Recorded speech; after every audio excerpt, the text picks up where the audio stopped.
Hello, আসসালামু আলাইকুম। আমি আজকে একটু মজাদার রান্না করতে চাচ্ছি। এটা হচ্ছে মিক্সড ভর্তা, টমেটো, আলু, বেগুন। চলুন এবার দেখে নিন আপনারা আমি কিভাবে ভর্তাটা করি। এখানে আমি 2টা আলু নিছি, একটা বেগুন নিছি, 3টা টমেটো নিছি। এখানে আমি দিয়ে দিচ্ছি পেঁয়াজ কুচি আর রসুন, আধা চামচ লবণ, হালকা পরিমাণে হলুদ দিয়ে নেব, সাথে দিচ্ছি সাদা সয়াবিন তেল। এর সাথে আমি কিছু পানি দিয়ে দিচ্ছি সিদ্ধ হওয়ার জন্য। পানি দেওয়া এবার আমি চুলে বসে দিচ্ছি।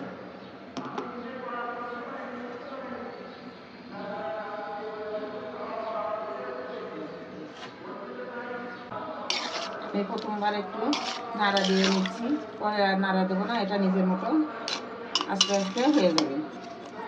শেষে আপনাদের আরেকবার দেখাবো আমি।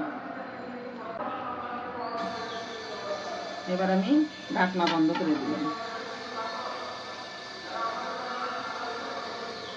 আবারও আমি ফিরে আসবো সিদ্ধ হওয়া পর্যন্ত। এবার আমি ঢাকনাটা খুলে নিলাম। টমেটো, আলু, বেগুন আমার সুন্দর করে সিদ্ধ হয়ে গেছে। এবার আমি এটা নামিয়ে নেব, নিয়ে পরে আমি আপনাদের ভর্তাটা দেখাচ্ছি, ভর্তাটা কীভাবে করতে হবে। এটা আমাদের হয়ে গেছে। এখন আমি মরিচটা ভর্তা করে নেব। মরিচের ভিতরে আমি অল্প পরিমাণ লবণ দিয়ে নিচ্ছি। এবার আমি মরিচটা ভর্তা করে নিচ্ছি।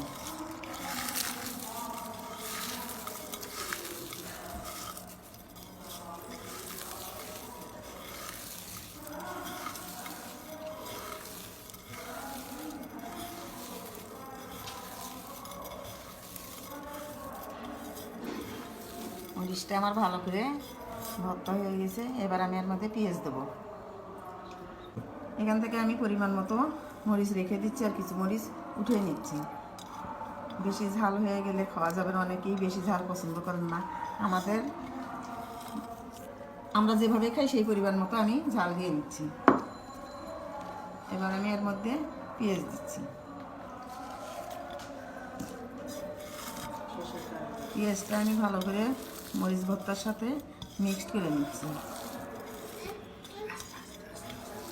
এটা সোনা হয়ে গেছে পেঁয়াজ দিয়ে। আমি দিয়ে নিচ্ছি সরষের তেল।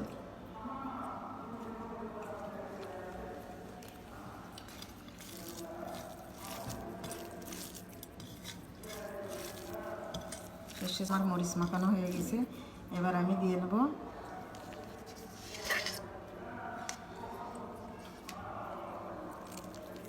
আলু, 2টা আলু দিয়ে দিছি, তার সাথে দিয়েছিলাম টমেটো, বেগুন। এই ভর্তাটা আমি হাত দিয়েই করে নিচ্ছি।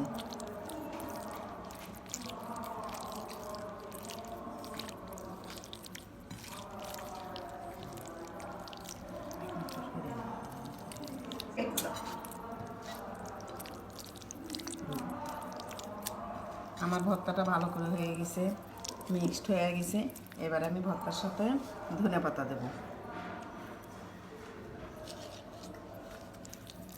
এই ভর্তাটা এইভাবে করলে পরে খুব মজাদার ভর্তা হয়ে যাবে এবং খাইতেও খুব টেস্ট। আপনারাও করে দেখবেন বাড়িতে যে কীভাবে ভর্তাটা করলে টেস্ট লাগে।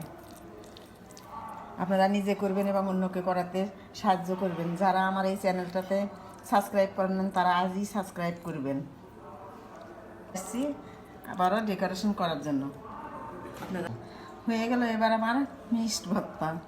আপনারা দেখেন, বাসায় যদি তৈরি করেন তাহলে আমাকে জানাবেন, কমেন্ট করে জানাবেন কীভাবে ভর্তাটা আপনারাও করলেন এবং আমিও করলাম।